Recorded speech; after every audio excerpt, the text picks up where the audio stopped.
आज का वीडियो हम इस बात को लेकर बना रहे हैं, जो धुलेरा में प्लॉट मिलते हैं तो उसमें सुपर एरिया लोडिंग का कॉन्सेप्ट चलता है। तो इसको लेकर लोगों के बहुत ज़्यादा सवाल आते हैं और एक जनरल जो परसेप्शन होता है वो होता है कि हम ज़्यादा प्लॉट के पैसे दे रहे हैं और हमें एरिया कम मिल रहा है। तो जिन लोगों को अभी सुपर एरिया कॉन्सेप्ट का आइडिया नहीं है उनके लिए और मैं एक्सप्लेन कर दूं कि धुलेरा में जब आप प्लॉट ख़रीदते हैं तो उस पर्टिकुलर सोसाइटी के अंदर जो भी रोड या पार्क या कॉमन प्लॉट छोड़ा गया है उस सब की लोडिंग जो रेजिडेंट्स हैं जो वहाँ प्लॉट बनाए गए हैं और ख़रीद रहे हैं उनके ऊपर आनी है। जैसे यहाँ अपार्टमेंट्स में होता है कि जो भी कॉमन एरिया, स्टेयर्स, इन सब चीज़ों की लोडिंग फ्लैट के ऊपर आती है। तो मान लो कहीं कोई 1500 स्क्वायर फीट का फ्लैट मिलता है तो कारपेट एरिया उसका कम ही होता है, लगभग 1000-1100। तो इसी तरह से वहाँ प्लॉट में भी है धुलेरा के अंदर कि जितना बड़ा हम प्लॉट ले रहे हैं उसका लिखा पढ़ी हो रही है, कारपेट एरिया उससे कम रहता है। तो सबसे पहले हम इसके गणित को समझते हैं कि ये ऐसा होता कैसे है। तो धुलेरा में जितनी भी लैंड है वो किसानों के पास है। किसानों को जो मास्टर प्लान के हिसाब से जोनिंग के तहत उनको ज़मीन वापस की गई है डेवलप्ड प्लॉट के शक्ल में। अब वो बड़े प्लॉट हैं, उन्हीं पर छोटे प्लॉटों की एक प्लॉटिंग की जाती है जिनको फिर रीसेल में या मार्केट में सेल पे डाला जाता है और सभी लोग उसमें इन्वेस्ट कर रहे हैं या निजी यूज के लिए ख़रीद रहे हैं। तो इस बड़े प्लॉट के अंदर छोटे प्लॉटों की प्लॉटिंग करने के दौरान मास्टर प्लान के हिसाब से सड़क की चौड़ाई होती है निर्धारित, वो छोड़नी होती है, पार्क होते हैं, कॉमन एरिया का प्लॉट छोड़ा जाता है। तो ये सब जो भी छोड़ा जाता है इस सब का लोडिंग उन प्लॉट्स के ऊपर आता है जो वहाँ प्लॉट फाइनली बनाए गए हैं। तो एक मोटा मोटा अनुमानित आंकड़ा जो निकल के आता है वो इस तरह से है कि अगर प्लॉट साइज 100 से 150 गज का है तो ये लोडिंग 50-50 होगी।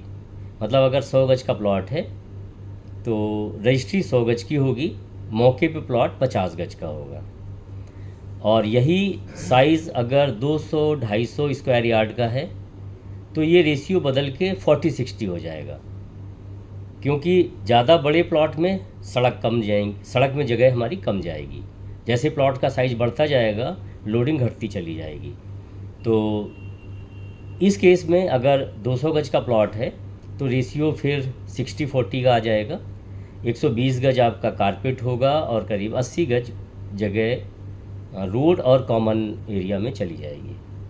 अब यही चीज़ अगर और आगे बढ़ती है, प्लॉट 300-350 गज का है, 400 गज का है, तो ये रेशियो बदल के 70-30 हो जाने वाला है। क्योंकि जितना ज़्यादा बड़ा प्लॉट होगा सड़कों की संख्या, सड़क में जो ज़मीन जा रही है वो कम होगी, तो हमारे ऊपर लोडिंग घटती चली जाएगी। तो हमें प्लॉट ज़्यादा बड़ा मिलेगा, कारपेट एरिया ज़्यादा बड़ा मिलेगा। तो समराइज़ करूं तो 100 से 150 गज के प्लॉट में 50% एरिया कट जाता है। जो 150 से ऊपर के प्लॉट हैं, 200-250 गज वाला सेगमेंट, उसमें ये एरिया 1/3 2/3 हो जाता है, सॉरी 60-40 हो जाता है। और अगर यही 350 गज के आसपास है तो 1/3 2/3 या 70-30 का रेशियो बन जाता है। तो जैसे जैसे प्लॉट का साइज़ बड़ा होता चला जाएगा तो सड़क में जगह कम जाएगी और हमें कारपेट एरिया बढ़ता चला जाएगा। अब हम समझते हैं रेट के गणित को कि हम कितने पैसे दे रहे हैं और हमें क्या मिल रहा है। तो अगर हम उदाहरण लेते हैं सबसे छोटे प्लॉट का, 100 गज वाले का, तो जहाँ रफली जब आपकी 100 गज की लिखा पड़ी होती है तो 50 गज का आपको प्लॉट मिलता है मौके पर और 50 गज कॉमन एरिया होता है। तो अब इसको हम इस तरह से समझें कि अगर उसका रेट 6000 रुपये गज का है तो आपने उस प्लॉट के 6 लाख रुपए दिए। दूसरे शब्दों में अगर ये कहा जाता, जो ज़्यादातर जगह ट्रेडिशनल पद्धति है कि प्लॉट का जितना रेट होता है उस हिसाब से हमें पैसे देने होते हैं, वही हमारी रजिस्ट्री होती है, और जो लैंड सड़क में जाती है, पार्क में जाती है, क्लब बनता है या कुछ भी होता है, वो सारी ज़मीन बिल्डर के नाम बनी रहती है जो उस पूरे लैंड पार्सल का मालिक है। तो उस केस में क्या होता, अगर वो आपसे ये कहता कि 50 गज का प्लॉट है, 50 स्क्वायर यार्ड का, 12,000 रुपये का इसका रेट है, तो आप कितने पैसे देते? 6 लाख। मतलब पुराने तौर तरीके से भी अगर उसने ये बताया होता कि 50 गज का प्लॉट है, 12,000 रुपये पर स्क्वायर यार्ड का रेट है, तो 50 गज के प्लॉट के आपको 6 लाख रुपए देने होते। और यही पद्धति सारे बिल्डरों द्वारा अपनाई जा रही होती, तो रेट भी अटपटा नहीं लगता। तब ऐसा नहीं होता कि कोई 6,000 बता रहा है, कोई 12 बता रहा है। यही होता कि किसी का 10,000 होता, किसी का 11, किसी का 12, किसी का 15। तो वो उसी तरह से वैरी कर रहा होता, कारपेट एरिया के हिसाब से उसका रेट बन गया होता। तो बात निकल के आती है कि अब भी 50 गज के कारपेट एरिया के प्लॉट का हम 6 लाख ही पे करते, और जब वो आपको लिखा गया 100 स्क्वायर यार्ड, तब भी आपने 6 लाख दिए। तो कॉस्ट केवल एक मन का वहम है, मनोवैज्ञानिक दृष्टि से हमें पिंच करता है कि चीज़ ज़्यादा लिखी गई है, मौके पे कम मिली है, इसका मतलब हमने ज़्यादा पैसे दे दिए। तब भी आप पैसे दे रहे थे, केवल तब आपको ये बताया गया था कि 50 गज के प्लॉट की कीमत 12 लाख रुपए है, 12,000 रुपये गज के हिसाब से 6 लाख रुपए है। तो तब भी कीमत वही थी, अब भी कीमत वही है।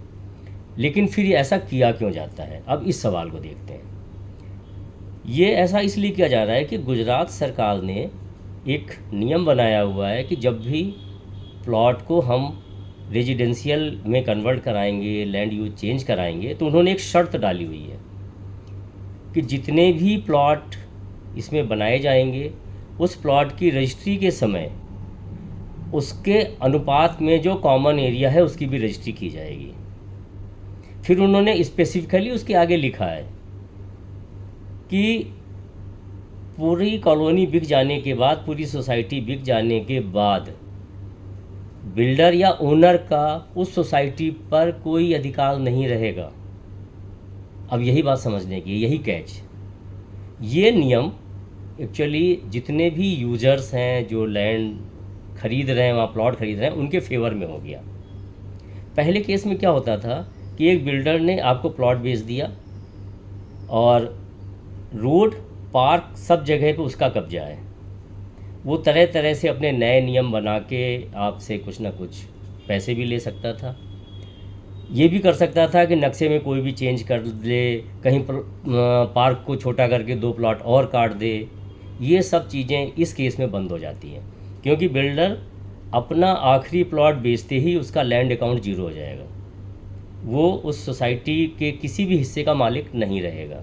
तो ये हमारे फेवर में है।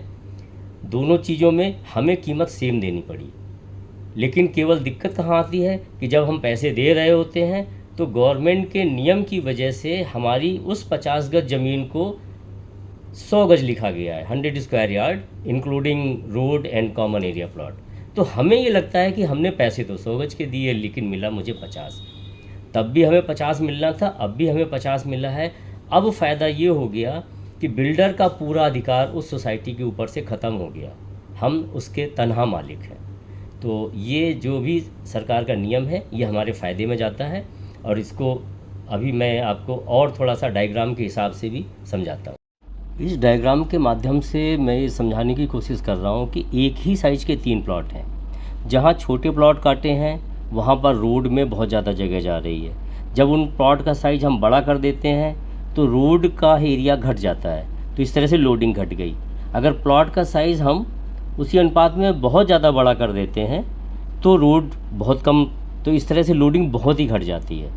तो यही कुल मिला के एक समझाने की कोशिश थी कि जब प्लॉट छोटा होगा तो लोडिंग ज़्यादा होगी, जो कॉमन एरिया का परसेंटेज होगा वो ज़्यादा होगा। जैसे जैसे प्लॉट का साइज़ बड़ा होता जाएगा हमें कारपेट एरिया ज़्यादा मिलेगा और कॉमन एरिया का रेशियो घटता चला जाएगा। तो इसी को यहाँ पर दिखाया गया है कि अगर 100 गज 150 गज के प्लॉट हैं तो वो 50-50 के रेशियो में करीब रहता है। अगर प्लॉट साइज़ 200-250 गज के हैं तो 40% की लोडिंग, और ज़्यादा में और कम लोडिंग।